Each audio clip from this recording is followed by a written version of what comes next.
right, I thought we'd take a look at the internet weather for this week. Nothing super amazing that we haven't talked about before, but I'll just roll down some of the ports just for reference. Telnet, we still see lots of scanning on this, a lot from IoT stuff.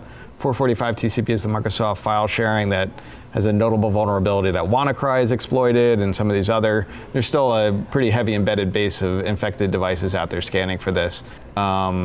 The web, SSL, HTTPS, 443 TCP went up a bunch of positions. Port 8089 TCP, we'll take a closer look at this one. SSH, port 22, we see that a lot in conjunction with the Telnet for IoT scanning. 3389 TCP is remote desktop protocol.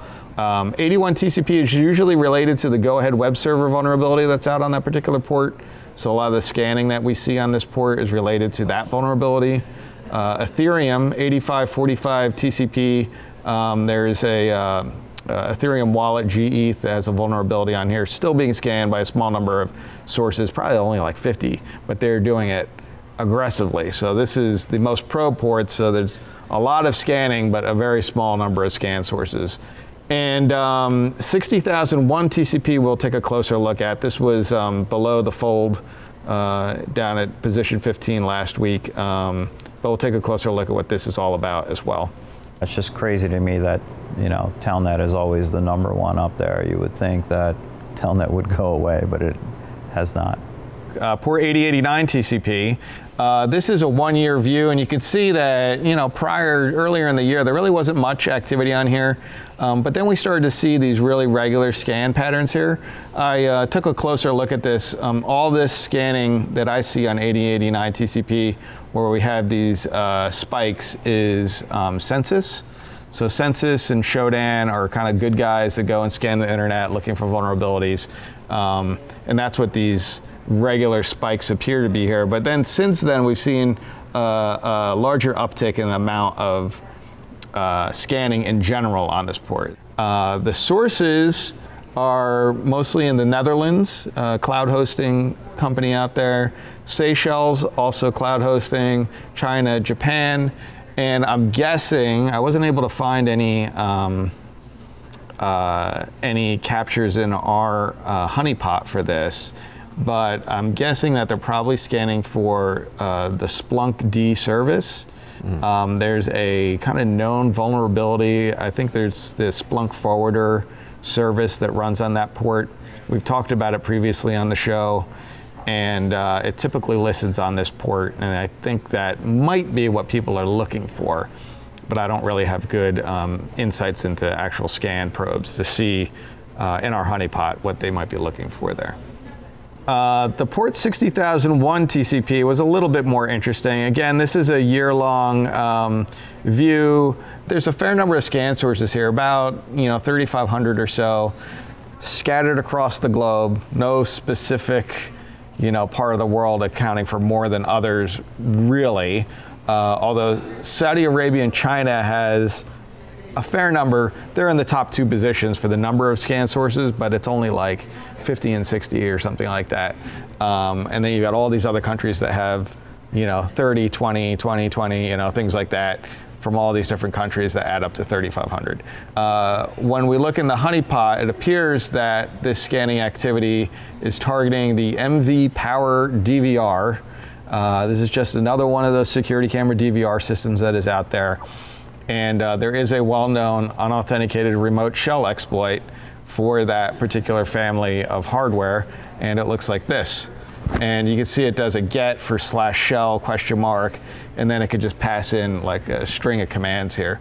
It does have a wget. It's kind of like URL encoded here. I kind of highlighted the important parts of here's what it's trying to fetch. The other thing that kind of stood out is it mentions jaws.arm5 in here, which JAWS is a software package that is related to this exploit. There's a bunch of different versions, so they have different versions of the ARM binaries out there, but when I looked at them, well, they're all Mirai variants. So it's just basically out there trying to spread Mirai to these MV Power devices. One thing is clear is that the Mirai is here to stay, and this is not going to be the last time we talk about it.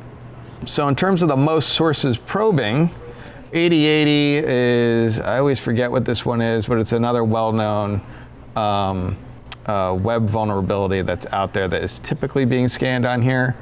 5431 TCP is a Broadcom vulnerability from previous scans that I've looked at, and I think we've talked about on the show as well.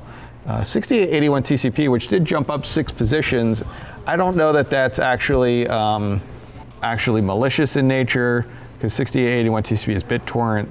And then 8291 TCP, we'll take a little bit closer look, because that is one that is not normal port. Like, to me, when I look at these, 5431 and 8291 stand out because those are atypical ports. All the others are ones that are kind of well-known, commonly used ports for lots of different things.